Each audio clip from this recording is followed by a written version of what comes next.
Welcome to Kenton's videos. Enjoy the video. In this video, I will explain how to file Form 1099-B using an easy method.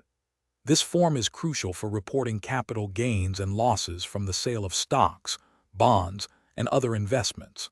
We'll focus on a streamlined approach that can save you time and reduce complexity, especially if your transactions are straightforward. Understanding this process ensures you accurately report your investment income to the Internal Revenue Service. Before you begin, gather all essential documents. Your brokerage statements are key, as they contain the Form 1099-B information you need.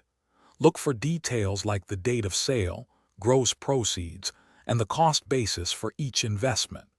Having these figures organized and at your fingertips will make the data entry process much smoother and help prevent errors. Now it's time to accurately enter your data. Whether you're using tax software or paper forms, carefully input the sales proceeds and cost basis for each transaction. Pay close attention to whether a gain or loss is short-term, for assets held 1 year or less, or long-term, for assets held over 1 year. Double-check every number against your brokerage statements to ensure precision. The final step is to meticulously review your entries before submission. Take a few minutes to double-check all figures, ensuring they align perfectly with your Form 1099-B and brokerage statements.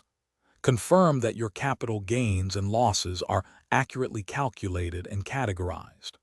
Once you are confident everything is correct, you can proceed to submit your tax return electronically or by mail.